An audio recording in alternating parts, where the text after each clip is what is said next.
Ako di si Wilmark Silaga from Langta, Davao, Cebu.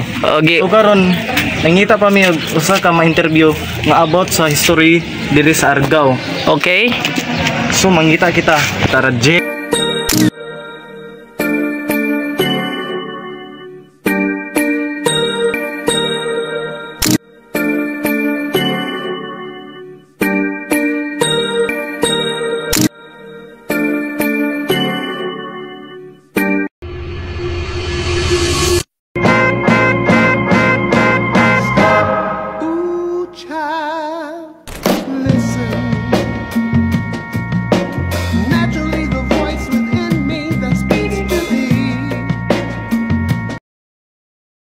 Okay, naami ron sa simbahan. So, amo interview si Kuya Ismer na graduated. So, ano, interview naman si Kuya. Para kanino ya pagsisay mo nga kuan. Ano sa gitukod kini nga simbahan? 17. Isang year ya ma. Wala ko kakanan ni Sino-sama suod ka ng 17. 17. So, ang question to yan ay, unsay mga paagi o gigamit sa pagtukod sa simbahan? Wala. Parehara naman. Kontak ba eh? Kung like, wala ray kuan ka ng mga, ano na mga kuan daw? Mga itlog, hindi, kuan na Ako ka nang kikuan, papilit ba no? so napilit mo itlog day? Oo. So, ang mo pa ba gihapon ang itura ani sikat sa una or naagro na o kini o innovation? Naagin na nag-revision. Sa ato prabod, katong bagong udit. Kapat, unsay istorya ni mo mga tugulang bahin sa simbahan? Okay, Rowan. Naaray ko mga istorya sa simbahan. Last na question niya, ano man nga importante kini sa iyo? Amo lang dawat ano siya. Para sa agaw na simbahan. Thank you ya, thank you. Sige tay. Mao na to ang among kuan sa service sa simbahan. Una na conclusion kay sa matungod ang simbahan. So natupad ang atong St. Michael Parish May 17, 1734. Ano sa mga pamahagi o gigamit sa pagtukod sa simbahan?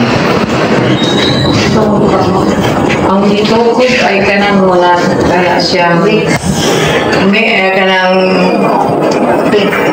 sige na Gabi-on dito ano mangyayari no? Brickstones. Brickstones sila siya. mau magyapon ang isura ni sulat sa una or sa bahagi ng renovation. Wala makaagi ang renovation. Ang renovation kay only the same ang sa mga istorya sa mga sibulangan, bahay na nga simbahan. Ang simbahan kay Kanasiyang. Shall we say the oldest church in the south, the first oldest church, then Kanasiyang.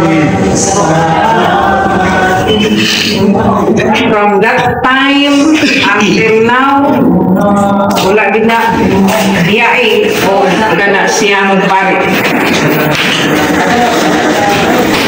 Sa una, tagsarag-misa, tagulha, pero karon, there are 8 masses every Sunday.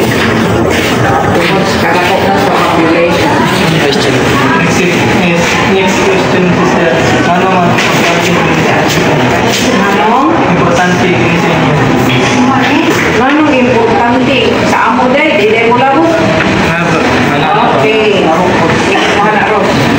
Ano importante ang Simbahan na to. ang simbahan because ang simbahan magitawag na siya kung wala ang simbahan wala po karon kita ang patawahan so ang kuan di kung taan ani ang simbahan maoy gitawag og source of kanang sacraments. Kaya ani diri mo unang bunya up to the last kanang patay, so source of all sacraments ang simbahan.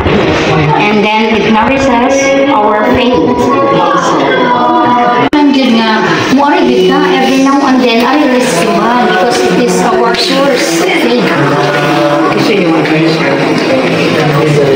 Okay, that's all.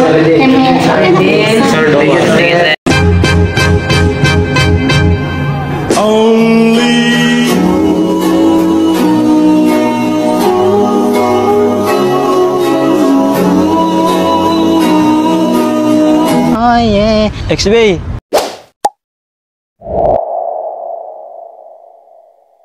I know that I'm gone. They see me blowing up, now they say they want some. I got 2 twin blocks, turn you to a dancer. I see 2 twin eyes, leaving on the band. I got 2 thick thighs, wanna link the